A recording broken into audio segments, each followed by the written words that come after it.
லட்சுமி அக்கா நறுக்கி வைக்கிறதெல்லாம் இப்பயே படபடன்னு நறுக்கி வச்சிட்டோம்னா டக்குன்னு ஒரு 3 மணி ஆகும்போது சமையல் தொடங்கினோம்னா ஒரு 7-8 மணிக்கெல்லாம் எல்லாத்தையும் முடிச்சிடலாம்க்கா, ஒரு வேலை இல்லாம. ஆமா ராணி, அப்படிதான் செய்யணும். பாத்திரம்லாம் இது வெட்டி வச்சுட்டு பாத்திரத்தையும் போய் கழுவி கவுத்து போட்டுருவேன்னா தண்ணி எல்லாம் வடிஞ்சிட்டு கிடக்கும். அப்பதான் அடுப்புல வைக்கும்போது கொஞ்சம் நல்லா இருக்கும். ஆமாக்கா, எல்லாரும் சேர்ந்து ஒவ்வொன்றா கழுவி போட்டோம்னா நேரத்திலேயே முடிஞ்சிடும். காலையிலேயே கழுவலான்னு பார்த்தேன், ஒத்தையில அசைக்க முடியலக்கா அவ்வளோ பாத்திரத்தையும். ஒத்தையில முடியாதுக்கா, எல்லாம் பெரிய பெரிய பாத்திரமெல்லாம் இருக்கு. உங்க ஒரு ஆள்னால எப்படி முடியும் ராணியக்கா? அதான் சின்ன பொண்ணு போட்டுட்டேன். லட்சுமி அக்கா மல்லியக்கா எதுவும் பாத்தீங்களா? காலையில இருந்து இந்த பக்கம் ஆளையே காணோம். அவிய வேற வேலையை அலைஞ்சிட்டு இருப்பாவரா நீ? அது சமையல் வாண்டதானே கொடுத்துருப்போம். அதெல்லாம் தைரியமா சுத்திட்டு இருப்பாவளா இருக்கும். நீ நல்ல முறையா செய்வின்னு அவையே தெரியும்ல, அதனாலதான் இங்கிட்டு வராம இருப்பாவளா இருக்கும். வேற வேலையெல்லாம் நிறைய இருக்குல்ல ராணி, அதெல்லாம் செஞ்சுட்டு இருப்பாவளா இருக்கும். அதான்க்கா நானும் போகணும்னு நினைச்சேன், போகல. மார்க்கெட்டுக்கு பொருள் எல்லாம் எழுதி கொடுக்க வைக்கணும், ஏன் நேரம் அப்படியே போயிட்டு அந்த அக்காவும் இந்த பக்கம் வரல. என்னன்னே தெரியல, வேற வேலையா இருப்பா போல. அதனாலதான் நானும் விட்டுட்டேன். நேரம் இருந்தா ஒரு 8 போய் பார்த்துட்டு வரணும்க்கா. ஏட்டி உமா, என்ன குழந்தையும் சத்தம் போட்டு கிடந்துச்சு, என்னத்துக்கா? வேற வேலை என்ன அவியலுக்கு? ஏன் உமா, எதுக்கு சத்தம் போட்டாவ? வேற எதுக்கு ராணிக்கா? அவியெல்லாம் வீட்டை விட்டு நம்ம வெளியிலேயே போயிடக்கூடாது, எதுவும் செஞ்சிடக்கூடாது, கடைசி வரைக்கும் வீட்டுக்குள்ளேயே இருக்கணும். நம்ம எல்லாம் வேலை போக தொடங்கிட்டோம்னா அவிய செலவை எதிர்பார்க்க மாட்டோம் பத்தியில. அந்த ஒரு திமுரு தான் காலையிலேயே ஏசிட்டு நடந்தாவ. நான் அதெல்லாம் காதலே வாங்கலக்கா. நான் பாட்டுக்கு படபடன்னு வேலையெல்லாம் பார்த்து வச்சுட்டு ஓடேந்துட்டேன். ஐயோ, வேலைக்கு வரக்கு சத்தம் போட்டானமோ? என்ன எதுவும் சொல்ல போது மக்களே? நீ முடியலன்னா இருக்கன்னு தானே, சத்தங்கத்தான் போட்டா வீட்லயே இருக்கன்னு தானே மக்களே. அவிய கிடக்காவக்கா, யாரையும் உருப்பிட விட மாட்டாவ. 5 அவியல்ட்டையே கையை நீட்டி எங்க பாலை வாங்க 10 ரூபா கொடுங்க, காப்பி தூள் வாங்க 5 ரூபா கொடுங்கன்னு கேட்டுட்டே இருக்கணும்னு நினைப்பாவ. அவிய கிடக்காவக்கா, நம்ம கையில ஒரு 10 ரூபானாலும் இருந்தாதானாக்கா முடியும். நம்ம எப்போ அவிய இதையே எதிர்பார்த்துட்டு இருக்க முடியுமா? ரெண்டும் கிடக்குது, அண்ணன் தம்பி ரெண்டும் விளங்காதது. எட்ட காலம் மட்டும் என்னக்காக ஒரு சொல்லி வீட்டை விட்டு வெளியேத்த விட மாட்டான் பாத்துக்கோங்க. 10 ரூபா கையிலையும் தர மாட்டான். எதுனாலும் வேணும்னாலும் சொல்லி வரும்போது வாங்கிட்டு வந்து தாரேம்மா, சொல்லி விட்டா வாங்கிட்டு வந்தும் தாரதில்ல. என்ன செய்ய, ஒவ்வொரு வீட்லயும் ஒவ்வொரு கதையா தான் இருக்கு. என்ன எனக்குலாம் இருந்தும் இல்லாத மாதிரி தாங்க கஷ்டப்பட்டுட்டு கிடக்க. இருந்து என்ன பிரயோஜனம் சொல்லுங்க? ஒரு பொண்டாட்டி நம்பி ஒரு 10 ரூபா தர மாட்டான் பாத்துக்கோங்க. கேட்டா எனக்கு செலவு பண்ண தெரியாதா? நான் என்ன பச்சை பிள்ளைய சொல்லுங்க, மிட்டாயா வாங்கி திங்க போற 500 ரூபா கையில கொடுத்தா? ஒரு பொருள் வீட்டுக்கு எதுனாலும் ஒரு மீன்காரை வந்தானா கூட கடன் சொல்லி வாங்க வேண்டியதா இருக்குக்கா. அதனாலே எல்லாரும் என்ன ஒரு மாதிரி பார்க்காவ. இந்த பொம்பளை எல்லாம் கடன் தான் வாங்கும், கடன் தான் வாங்கணும். என்னை பார்த்தாலே வண்டிக்காரவையான எங்க வீட்டு பக்கமே நிக்க மாட்டேங்க பார்த்துக்கிடுங்க. அவியலுக்கு வியாபாரம் ஆகணும்ல வசந்தி. உனக்கு கொடுத்துட்டு போனோம்னா அப்புறம் அவியலுக்கு வியாபாரம் ஆகுதுன்னு நினைப்பாவெல்லாம் இருக்கும். நீ சொல்லுறதும் சரிதான். நீ வேலை பார்த்து ஏதோ 5-10 கையில வச்சுக்கிடுங்க. நம்ம கையிலயும் 10 காசு இருக்கணும்ல. ஏதோ ஒண்ணு பிள்ளைல இருக்கு வீட்டுல, ஏதோ அவசர ஆத்திரம்னா பிள்ளைல கூட்டிட்டு ஆஸ்பத்திரிக்கு ஓடணும் வைக்கணும். ஆம்பளையாலே எதிர்பார்த்துட்டு இருந்தா முடியுமா? எங்க வீட்டுல இருக்க கூறுகட்ட குப்பைகளுக்கு அதெல்லாம் புரியவே மாட்டேங்க. என் கொழுந்தனும் அப்படிதான், என் நெட்டக்காலனும் அப்படிதான். 2 பேரும் பாடா படுத்துதாவ. 10 ரூபா கையில தர்றது யோசிக்குதாவக்கா. அவி அம்மா என்னன்னுதான் வளர்த்தாவள பிள்ளைல 2 பேரையும். நான்லாம் இந்த காட்டுல வர காசு மேட்டுல வர காசுலாம் நான் வச்சுக்கிடுவேன். பால் காசு எல்லாம் நான் தான் வாங்கி வச்சுக்கிடுவேன். என்கிட்ட தாண்டி இருக்கும் வரவு செலவு. அவியெல்லாம் வேலை பார்க்கறதோட சரி, அது என்ன செய்யணும் ஏது செய்யணும் ஒன்றும் தெரியாது. பூ மாதிரியா பார்க்கலாம். நமக்குலாம் அந்த யோகமே கிடையாதுக்கா. எவ்வளோக்கு வேலை பார்த்தேன்னு கேட்டாலே வாயிலேயே மிதிப்பாங்க. ஒரு 10 ரூபா கையில வாங்குறதுக்கு என்ன பாடா பட வேண்டியதா இருக்கு தெரியுமா? எதுக்கு என்னத்துக்கு எப்படிக்கு எதுக்கு வாங்கணும் வைக்கணும்னு 10 வாட்டி கேள்வி கேட்பான் பார்த்துக்கிடுங்க. ஏம்மா கஷ்டம்தான். இந்த குழுவுல இருக்கும்போது தான்க்கா லோனை கொண்டு லோன் பைசா வாங்கி கையில கொடுத்துட்டு மாசம் மாசம் வாங்கும் போது ஒரு 100-200 கூட வாங்கி வச்சுக்கிடுவோங்க்கா. இப்ப அதுக்கும் வழி இல்லாம ஆயிட்டு கீதாதான் எங்களை குழுவுல சேர்த்துக்கிட மாட்டேங்காலே. ஏக்கா, அந்த துட்டு கிடைக்கும் போதாங்க ஏதோ 1 கிராம் 2 கிராம் பிள்ளைகளுக்கு தோடு கம்மல்னு எதுனாலும் வாங்கி வச்சுட்டு கிடந்தோம். அந்த காசு இப்போ கிடைக்கவே இல்லை. அந்த ஒரு காசு மட்டும்தான் அப்படி மொத்தமா கையில கிடைக்க மாதிரி இருந்துச்சு. நம்ம என்ன வேலை வெட்டிக்கா போறோம், காசு துட்டு எல்லாம் கிடைக்க? கொஞ்சம் கீதாட்ட சொல்லுங்கக்கா, அடுத்த வாட்டி சேர்க்கும் போது எங்களையும் சேர்க்க சொல்லுங்கக்கா. நாங்க கரெக்டா அடைச்சிடுதோம். போன வாட்டி போட்ட மாதிரிலாம் பெண்டிங்லாம் போட மாட்டோம். கொஞ்சம் சொல்லி எங்களையும் சேர்த்து விடுங்களேங்க்கா. சரி சரி உமா வசந்தி, இந்த வாட்டி நான் கண்டிப்பா கீதாட்ட சொல்லுது. என்ன அடுத்த வாட்டி லோன் சேரும்போது உங்களையும் சேர்க்க சொல்லுதம்டி. ஆமாக்கா, கீதாட்ட கொஞ்சம் சொல்லி சேர்த்து விடுங்கக்கா. உங்களுக்கு புண்ணியமா போகும். துட்டை வேணா நாங்க உங்க கையிலேயே கொண்டு வந்து தந்துடுறோம். அவன் நாங்க கட்ட மாட்டோமோ வைக்க மாட்டோமோ நீங்க மேல பயந்துக்கிட்டு தரவே சேர்க்கவே மாட்டேங்க பார்த்துக்கிடுங்க. சரி சரி, நானும் லட்சுமி அக்காலும் சொல்லுதோம். கொஞ்சம் சொல்லி சேர்த்து விடுங்கக்கா. ஏன் வசந்தி, ராணி மாமியா வந்துட்டாவளா? இன்னும் வரலக்கா. முனியம்மா அவிய மக வீட்டுல தான் இருக்காவ. எப்பவும் போய் இப்படி எல்லாம் இருக்கவே மாட்டாங்க. இந்த வாட்டி என்ன ஆச்சுன்னு தெரியலையே.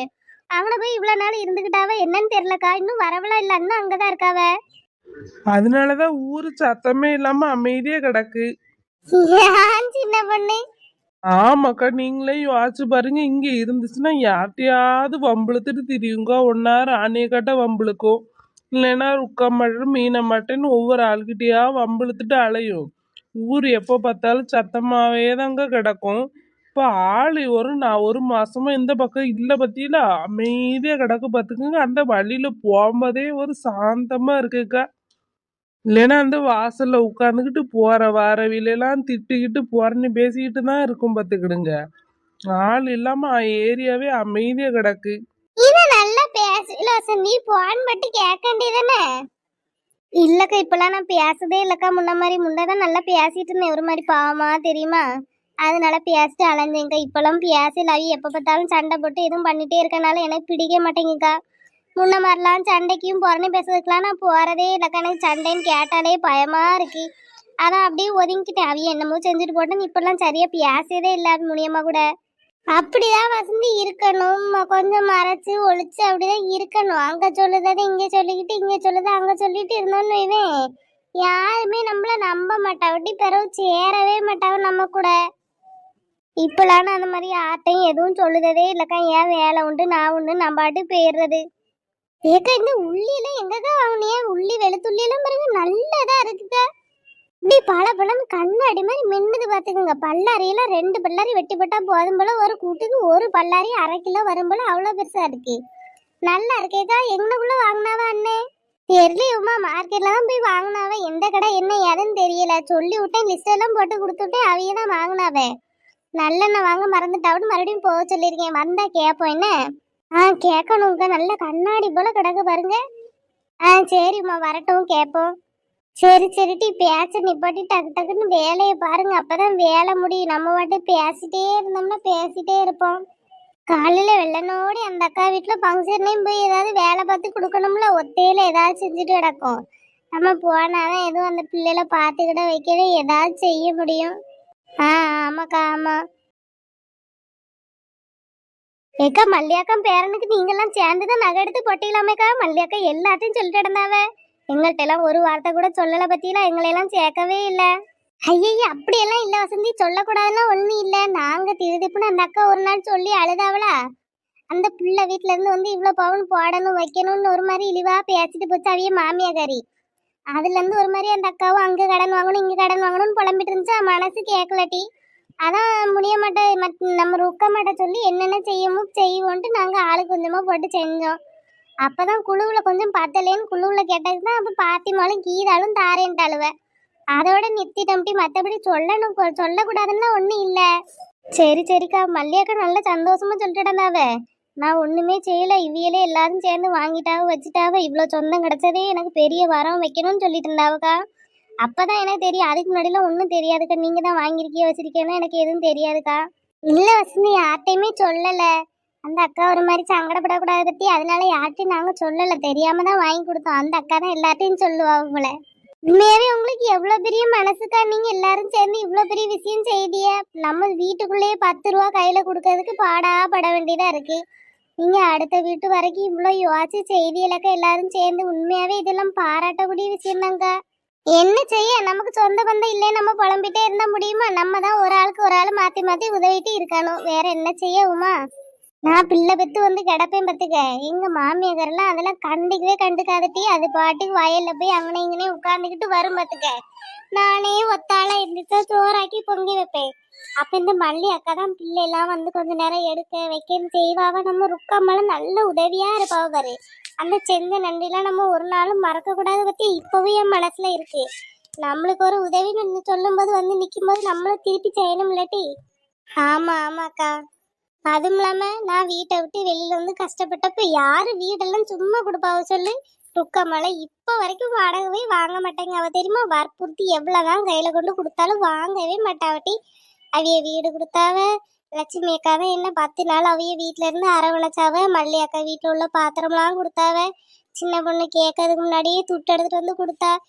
செஞ்ச உதவியெல்லாம் என்னால மறக்க முடியுமா சொல்லு பாப்போம்? சும்மா இருட்டி, யாருக்கு செஞ்சோம்?